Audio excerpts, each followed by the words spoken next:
Olá, saudações literárias, eu sou Marcos Vinícius Gasques, o Bicho de Prata, e hoje eu pergunto a você quanto você gosta ou não de ficção científica.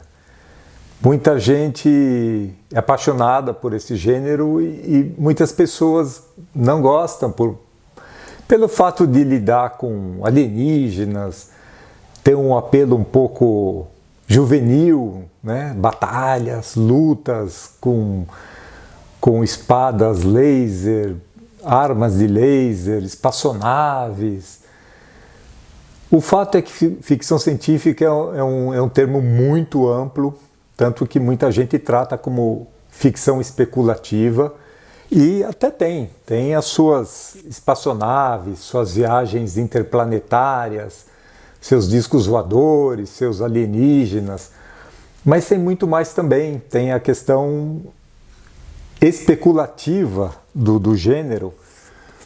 Por exemplo, retratar uma sociedade opressora, de vigilância sobre o cidadão, como fez George Orwell em 1984. Muita gente lê essa obra sem se dar conta de que sim, ela é um ramo da ficção científica porque lança mão de um recurso tecnológico para fundamentar.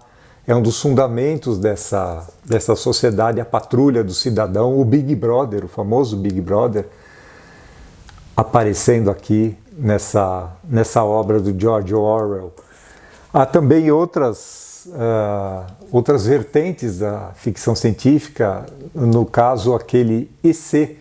E se um fato histórico tivesse outro desdobramento, por exemplo, a Segunda Guerra Mundial, se ela tivesse sido vencida pelos fascistas, pelo exército nazista, pelos japoneses, e é isso que explora o Philip K. Dick, assim, principalmente muito mais conhecido pelo Blade Runner, mas aqui ele explora a possibilidade, né, de em algum momento, em algum universo, a Segunda Guerra Mundial ter sido vencida pelos nazistas e que teriam dividido os Estados Unidos ao meio com o exército japonês.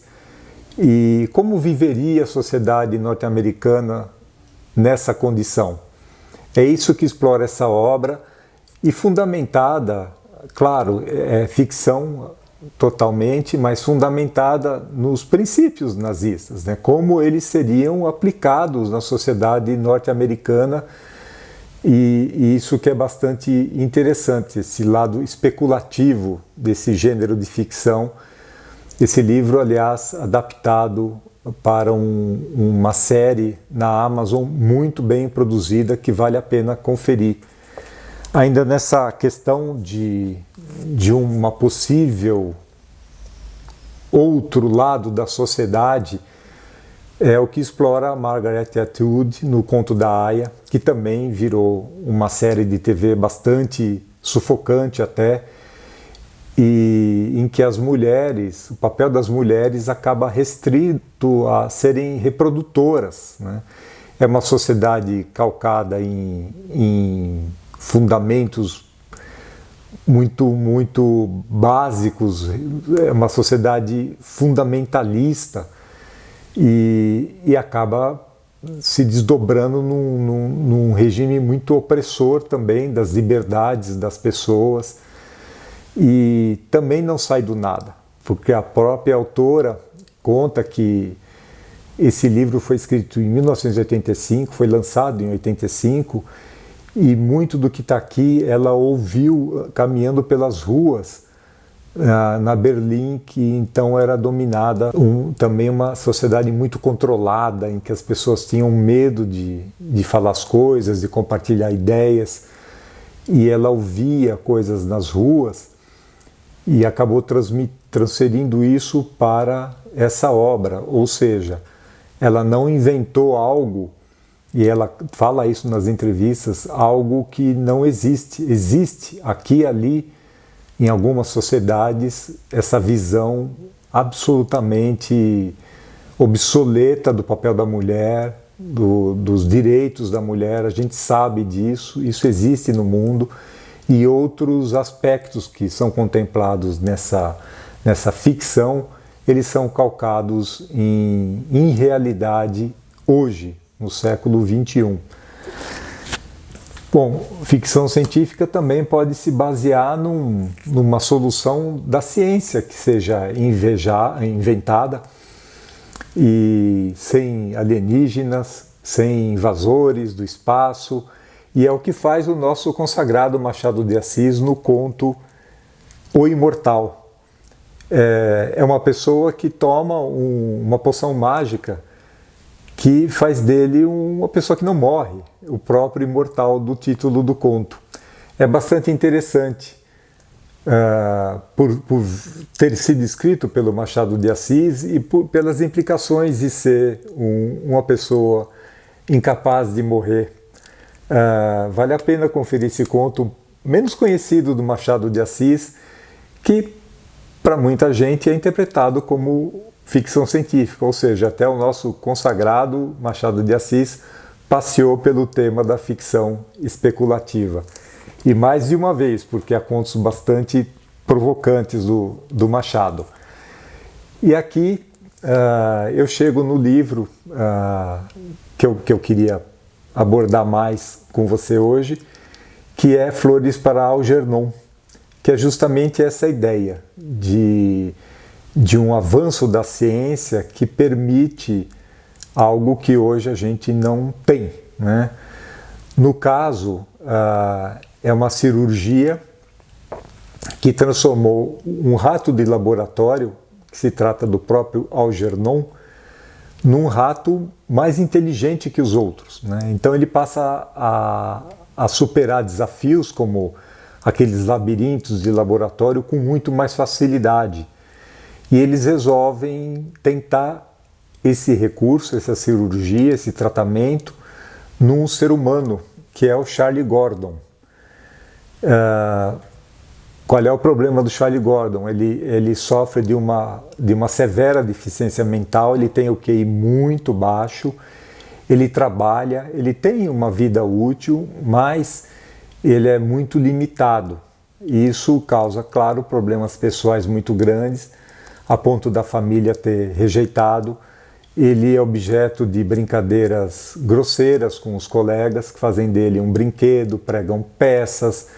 E o mais triste, quando a gente vai acompanhando a obra, é que ele interpreta isso como uma atenção. Ele interpreta que as pessoas gostam dele, dão atenção para ele, quando na verdade estão pregando peças, muitas vezes humilhantes. Ele interpreta essa situação humilhante como uma atenção. Isso faz dele uma pessoa feliz. Quando foi que o Daniel Keyes teve a ideia de fazer essa obra? Em algum momento, esse autor norte-americano, ele dava aula em classes de pessoas com QI muito baixo. E um aluno questionou que se ele se esforçasse muito, ele conseguiria se tornar mais inteligente.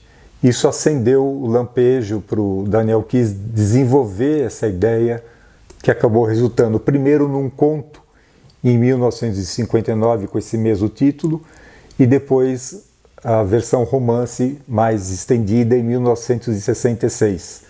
Por curiosidade, Algernon é o nome de um rato de laboratório e é também o nome de muitas pessoas na França, porque a origem do Algernon é de uma região na França em que o Gernon significa de bigodes, né? Uma livre associação com os bigodinhos do rato.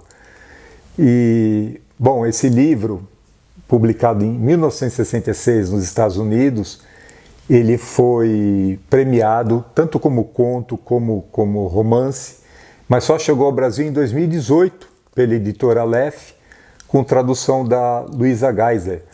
Uma tradução bastante desafiadora, aliás, porque é o próprio Charlie Gordon que nos conta a sua história. Ele conta da sua condição, ele conta de toda a experiência. Por quê? Porque os cientistas lhes pedem que ele vá escrevendo um relatório, que ele vai sentindo, que ele vai percebendo, o que ele vai aprendendo ou não.